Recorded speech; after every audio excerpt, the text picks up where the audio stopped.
Good morning and hello, I'm Professor Code and this is the Forex Supermodel Racing Review for Monday the 27th of June 2022. Nothing to review for yesterday, but we do have a race to look at today. So racing for Monday the 27th then, no filter one, which is our structural filter, no ratio filter, but we do have an alternate to look at. It's Musselburgh flat 6 o'clock. It's the first race of the Musselburgh evening card. It's an EBF, European Breeders' Fund, restricted band D, class 5, 2-year-old, 7 furlongs, 33 yards, good. Now, what do we know about, just grab this, what do we know about Musselburgh at 7 furlongs? Well, basically the 7 furlong start is about there. They sort of go around a tight bend and then they charge down to the winning post. So effectively it becomes a sort of almost a 5 furlong sprint effectively, because they're jostling around the bend initially. So that's where we are. What do we know also about this model at 94? So 7 furlongs, Musselburgh 94. To put that into context then, Lingfield on the all-weather is 97 at 7. Kempton is 96, so they're a lot faster. Wolverhampton and Chelmsford are 92, they're a fair bit slower, and the closest match is Newcastle. So the straight Newcastle 7 furlongs is a model 95 and this is 94. So that gives you a clue of the sort of pace profile, the likely pace profile of the race.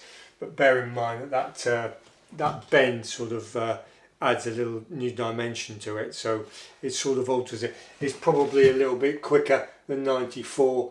It's probably, 90, 95, 96. It's basically Newcastle, Kempton all weather pace. Right, that's enough of that. There's two short, originally this was two short priced horses. Number 1, Impulsive Spirit, and number 2, Kind Spirit, 11 to 10. 10 to 11, and that's all gone out the window with the betting market recently. Anyway, we'll talk about that in a minute. The easiest one to get rid of is this Hello Havana, number 4, 15th to the 6th, Hamilton, 5 furlong good, model 99, and it's basically out the back door. It's not likely to be good enough on the day, so we'll give that the chop. Now, this one that they were keen on, number 2, Kind Spirit. It's got an official rating of 71. It's had 3 races to achieve that, 3 runs to achieve that. 28th to the 4th, Chelmsford all weather 5 furlongs. 8th to the 5th, Hamilton 5, and 2nd to the 6th, Hamilton 6 furlongs. Now this is Kind Spirit. If you look at the replays, you can see that it's a big horse. It's basically sort of a one-pace plodder, but it's up there, and it's not going to be ideally suited to. It's likely to get swamped at the end. This horse, we put it at maximum about 75, so it could come up £4 if you like in the handicap marks. Right, so we'll give that the chop. So we'll give Kind Spirit the chop. Now, the interesting thing is this Naughty Ted was in the same race as Kind Spirit and was second to last. It was 8th, so arguably you would say that had no chance. But if you look at the replay, Naughty Ted, it was out wide, it was slowly away, it was his first time out, and it's got a good engine, that horse. If you watch the replay, have a look at Naughty Ted. It's running sort of on its own almost at the outside. It's competitive, and then it's eased. So that is an interesting horse, but the most likely winner is this number 1, Impulsive Spirit. What do we know about Impulsive Spirit? It's had 1 run, 31st to the 5th, Thirsk, maiden 6 furlong good, and that's model 97. It was 3rd to King's Crown. Now King's Crown went on to be 7th in the Coventry at Royal Ascot, which is a Group 2 race, which is pretty sharp, and it was King's Crown was mid-division and ran on promisingly. So you've got a classic line through there through Impulsive Spirit, and generally it's got it's got a good engine, that horse, and it's got a classic line through it. So it's a worthy favourite.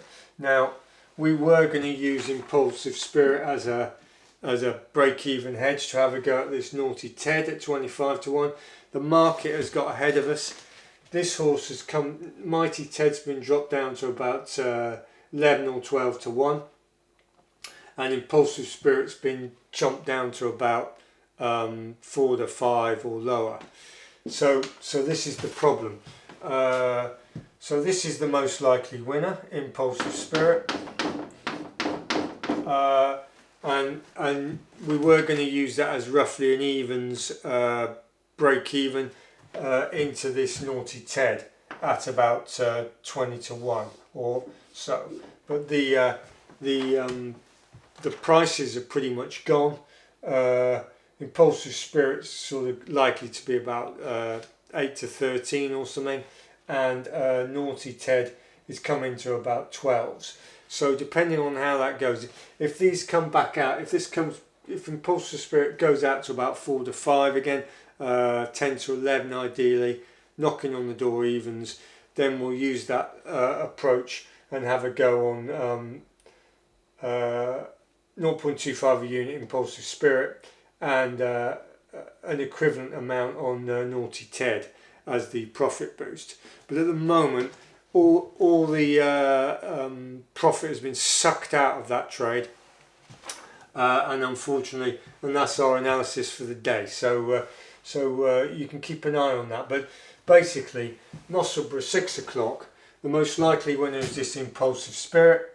It's got a classic line through the commentary, and it's got a decent turn of foot, and it should be suited by the conditions. And the spanner in the works one is Naughty Ted, which has potential to run very nicely, and is likely to, if it doesn't win, it's likely to come second. Kind Spirit is a bit of a one-pace horse, and Hello Havana is not likely to be up to the job. So that's where we are.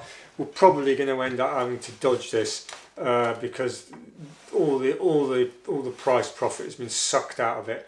We're about 10-15 minutes late on that, but and you'll be even later after you've watched this video. So that's where we are. If you're a new subscriber, thanks very much, and thanks for watching. The account's static at 56.24 units, having been maxed out about 62 units in profit. So we'll see if we can move it forward. That was a bit frustrating, but that's the way it goes. So see you tomorrow, and goodbye.